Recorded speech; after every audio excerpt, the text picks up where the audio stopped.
Why is Mississippi the way it is? There's no delicate way to put this. Mississippi has the worst state economy in the entire USA.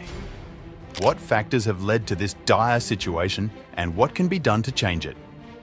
Let's delve into the history, challenges, and potential solutions for turning Mississippi's economy around. Let's break it down. Mississippi holds the unfortunate title of having the lowest GDP per capita among all the states. Its labor force participation rates are among the lowest, meaning fewer people are working or looking for work.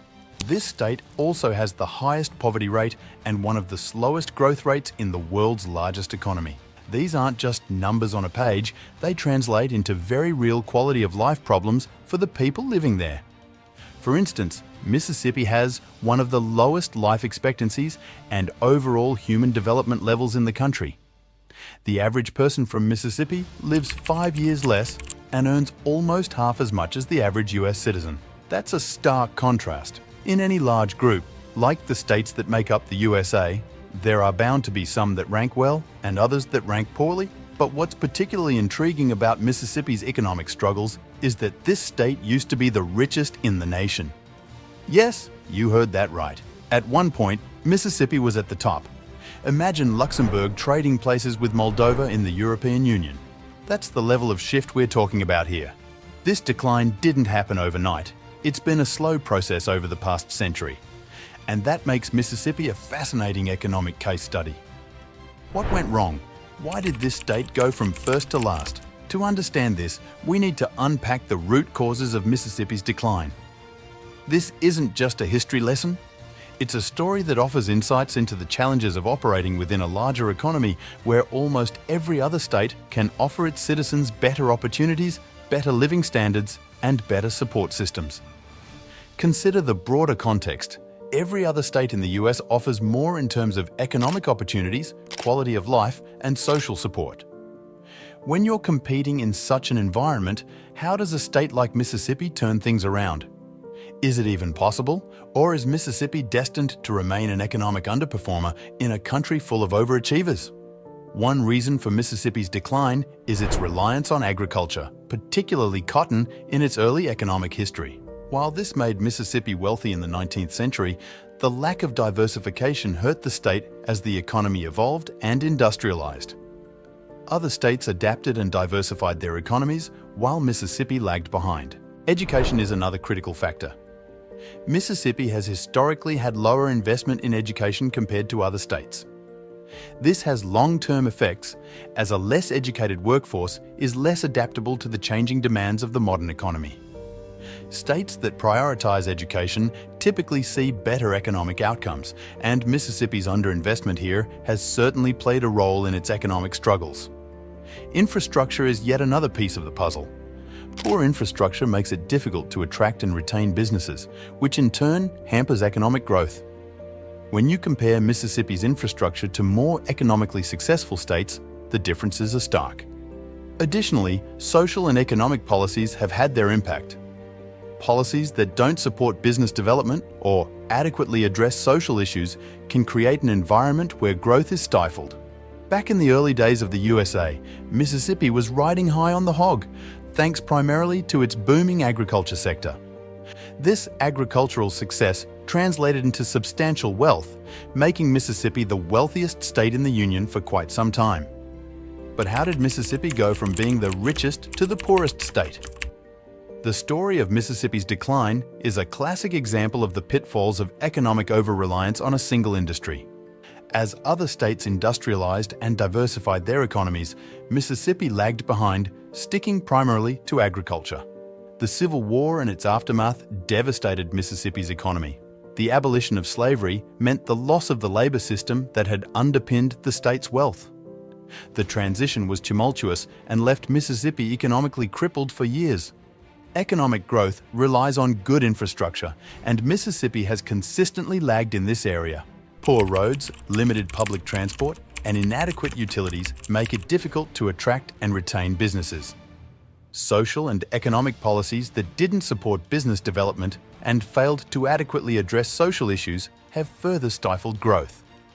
Other states have created more business-friendly environments and better social safety nets, putting Mississippi at a disadvantage. Is there a way for Mississippi to turn things around and regain relevance in the modern economic landscape? Some experts believe it's possible, but it won't be easy.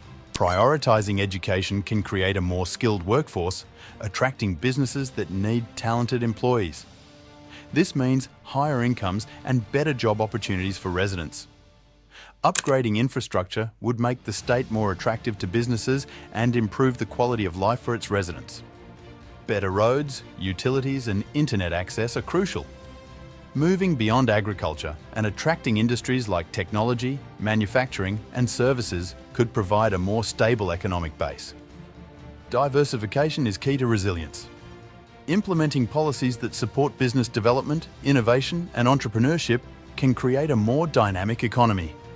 This includes tax incentives, grants, and support for startups. As we've seen globally, investments in technology can massively improve productivity and living standards without necessarily increasing costs. This is where Mississippi could take a page from more successful states and nations. Mississippi's early economic history was dominated by plantations that exploited enslaved labor, resulting in minimal labor costs and maximum utilization of the region's fertile land. This combination allowed the state to thrive on its cash crops, which were in high demand globally. In economic terms, the production of any good relies on three key components: land, labor, and capital.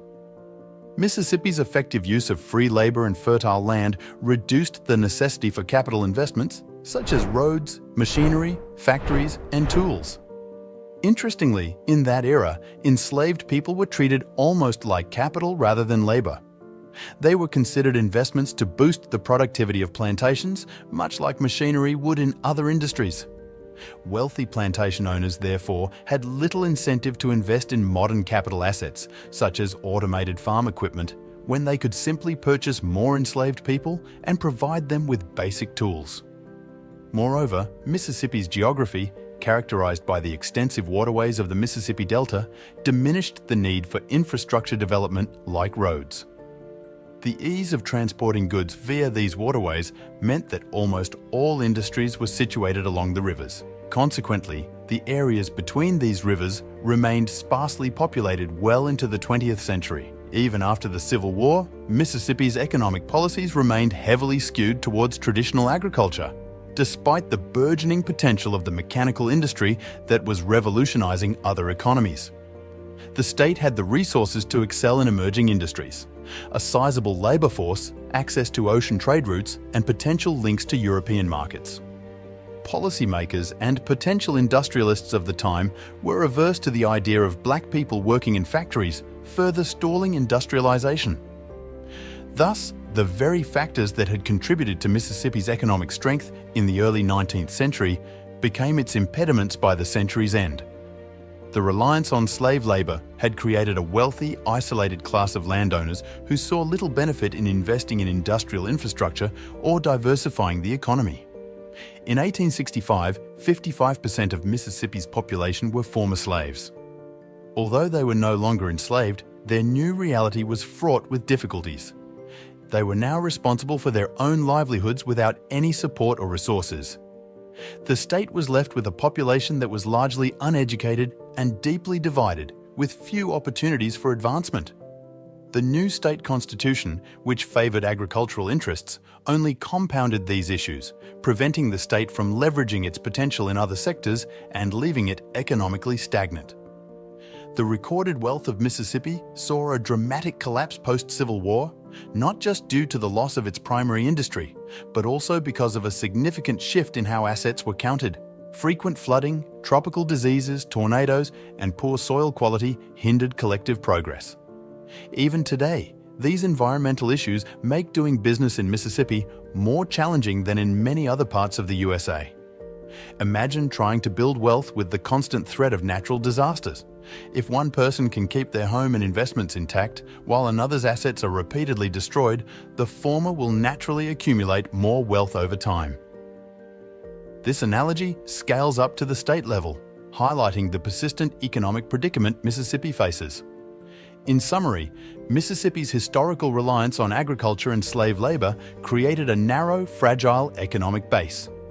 The loss of slave labor, combined with environmental challenges and resistance to industrialization, left the state struggling to adapt to the changing economic landscape. This legacy of limited capital investment, environmental adversity, and social division continues to influence Mississippi's economic trajectory. Thanks for watching. Please like the video, press the subscribe button, and also drop your thoughts in the comment section.